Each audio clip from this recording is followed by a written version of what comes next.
On the good side, there may be no opportunities naman in love and in money para sa inyo. So, pagdating sa pag-ibig, pwedeng bagong person na magpapatibok ng iyong puso. Pwedeng ano din to guys, old person na magre-reconnect, no? Parang i-chat ka ulit. Pwedeng ex mo na ito, ganyan.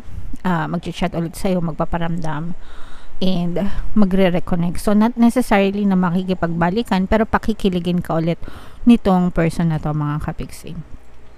With an intention na i-spark yung yung past nyo.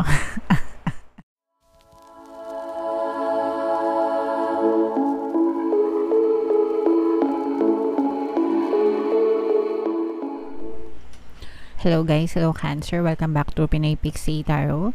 Ang pamagat ng episode natin for tonight is mid-month kapalaran para ngayong November 16 to 30 para sa Cancer, Sun, Moon, Rising Sign, and Venus. General reading lang guys, pwede mag-resonate, pwedeng hindi. Combination ng positive and negative energy. So, unahin natin tong mga mensahe na kailangan nyo marinig ngayong November 16 to 30 mga kapiksi. We have upheaval message para sa inyo. We have relationship. And we also have underworld message para sa inyo guys. Alright, so unahin natin tong dalawang message na to mga kapiksi kasi tumutugma siya sa isa't isa. So, ibig sabihin nito guys, for some of you, there may be some kind of disturbance, no? Ibig sabihin parang nagkakaroon ng disturbance dun sa normal na nakagawian mo. So, maaari may mga pagsubok and may mga challenges na pinagdadaanan ka right now. And it's causing you some kind of stress, anxiety. Yung iba maaring nagkakaroon kayo ng depression. For some of you, parang feeling nyo ang dilim-dilim ng paligid nyo. Figuratively, ibig sabihin, pag madilim yung paligid or madilim yung pinagdadaanan, parang hindi kayo nakita ng liwanag or parang ibig sabihin madilim, may problema, ganon. Okay, di ba pag may problema parang madilim yung isip nyo, madilim yung kinabukasan nyo, parang ganyan yung inyong mga nararanasan. So, may mga times talaga guys na hindi maiiwasan na magkaroon tayo or maka-experience tayo ng mga problema and challenges sa buhay. Okay? Pero you have to understand na it's part of life, bahagi yan ng buhay, para matuto tayo ng mga leksyon sa buhay natin, di ba? Nung nag-aaral pa tayo, inuuna ni teacher yung mga lesson, tapos magkakaroon ng test para i-check ni teacher kung natutunan natin yung lesson. Sa totoong buhay, baliktad. Inuuna muna yung mga test, inuuna ni universe na ibigay yung mga test, pagsubok, challenges, tapos kapag nalampasan mo yon, doon mo marirealize kung ano yung lesson na dapat mong matutunan. So, for some of you guys, maaaring nakaka-experience kayo ng ganyan right now, pero you just have to trust the process. Be confident, magdasal, syempre humingi kayo ng tulong para hindi kayo pabayaan, and of course help yourself as well. Okay, kailangan tulungan mo yung sarili mo kasi ikaw yung unang-unang tutulong sa sarili mo, and at the end of the day, ikaw lang din naman talaga yung makakatulong sa sarili mo. There may be some people na pwedeng tulungan ka, pwedeng magbigay ng advice sa'yo, yung iba talagang mag-aabot ng tulong, but at the end of the day, ikaw pa rin yan. It's your life, it's your reality. So, ikaw pa rin yung makakahanap ng solusyon sa mga problema mo. Alright? And ito naman guys, relationship, no? So, pagbutihin natin, pagsikapan natin na maging maayos yung ating relasyon sa ibang tao, kahit anong aspeto. Pwedeng romantic relationship with your partner or specific person, pwede rin sa pamilya mo, kamag-anak, mga kaibigan, kasamaan sa trabaho, kapitbahay, kapiksi, yan. Kahit sino. Pero ang importante na pinagtitibay natin yung relasyon natin sa kanila, vino-value natin sila, pinapahalagahan natin sila, dahil tayo din yung magtutulungan, mga kapiksi.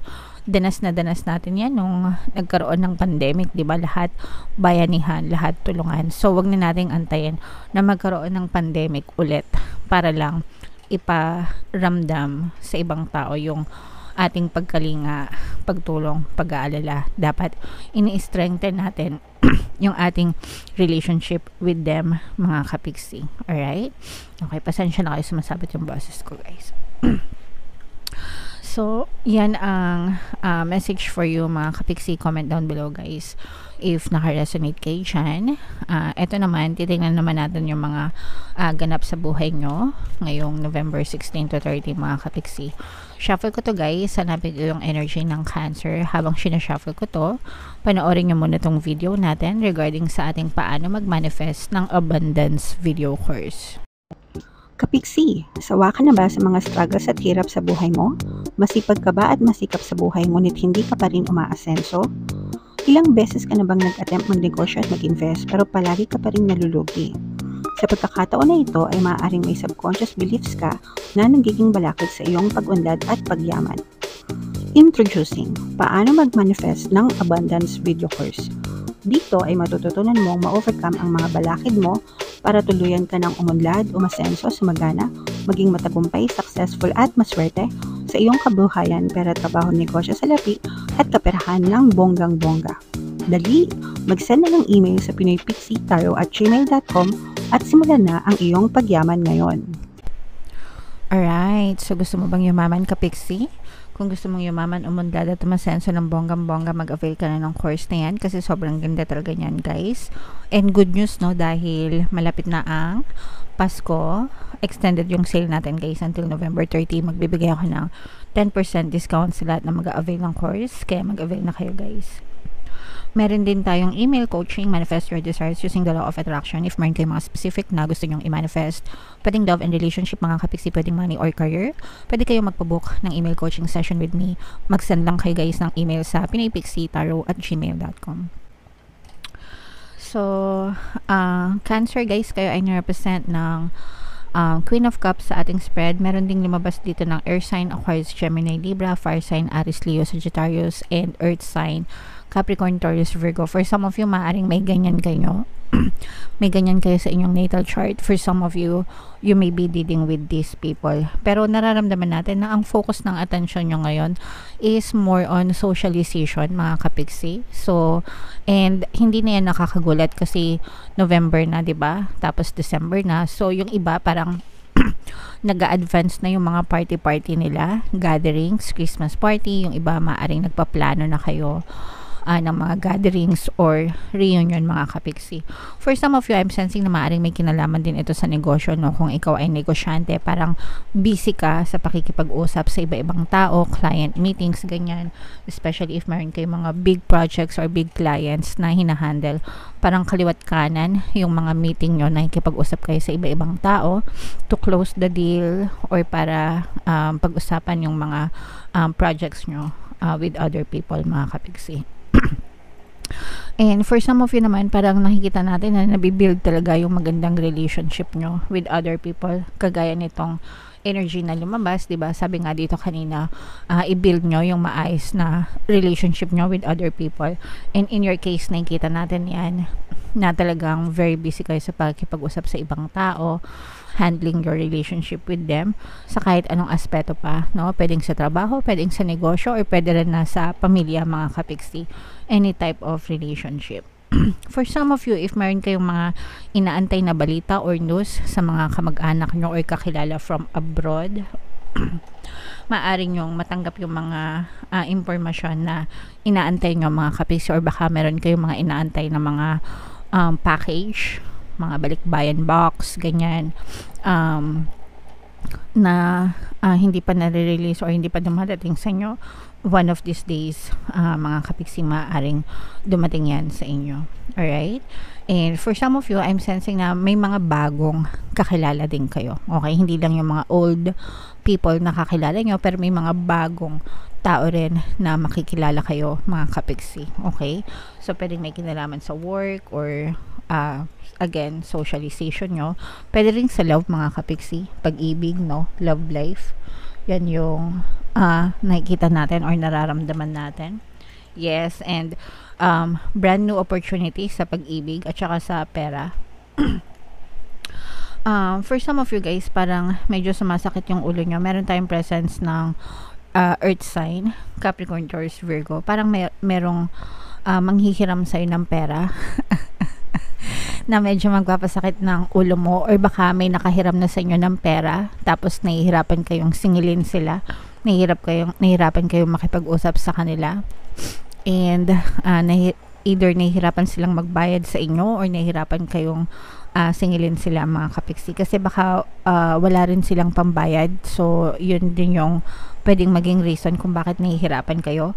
And yung iba naman sa inyo, maaaring meron kayong mga unnecessary expense na pinagkakagastusan. Okay, so for example, I don't know, baka magtatayo kayo ng negosyo tapos it so happen na kulang pala yung capital nyo. Marami pala kayong expense na hindi na-consider dun sa budget nyo. So medyo sumablay ng konti yung budget nyo. Ganyan. Kaya medyo nagiging stressful siya para sa inyo, para naghahanap kayo ng pamaraan para matugunan nyo yung mga kulang na budget sa buhay nyo, mga kapiksi. Alright?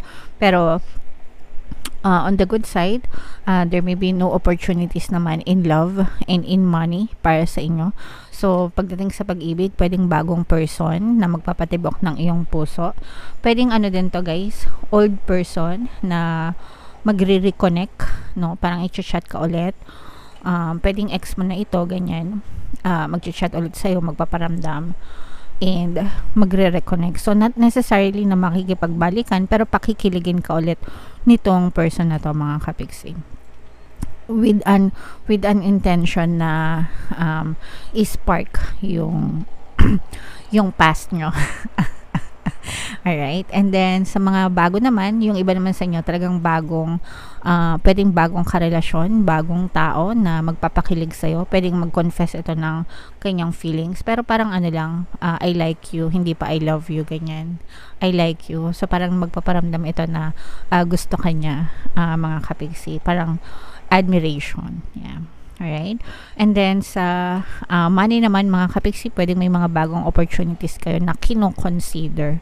No, parang kino-consider nyo pa lang, dadating pa lang, and then parang i-consider nyo pa lang whether gusto nyo siyang kunin or pero at least may opportunity na pumapasok. Okay? So i-mind nyo na tong bagong opportunity sa love and money. Mind nyo opportunity in love, mind nyo opportunity in money. Yan. Yan yung mga strongest energies na nakita natin sa inyo. And then yung good and harmonious na relationship na lumabas, no? Kahit kanino yan, either romantic or parang socialization type of energy, mga kapiksi, pag-ayusin nyo yung inyong relationship with other people. Alright? Okay, so comment down below, Cancer, if naka-resonate kayo dyan sa mga messages para sa inyo. Ito yung ating 2024 money kapalaran, guys. Kung hindi nyo pa napapanood, panoorin nyo na, super nice, super ganda. And ito naman yung ating success stories ng paano mag-manifest ng abundance video course. Thank you for liking, sharing, and subscribing, mga kapiksi, and see you again next time. I love you all, guys. Have a nice day. Bye-bye.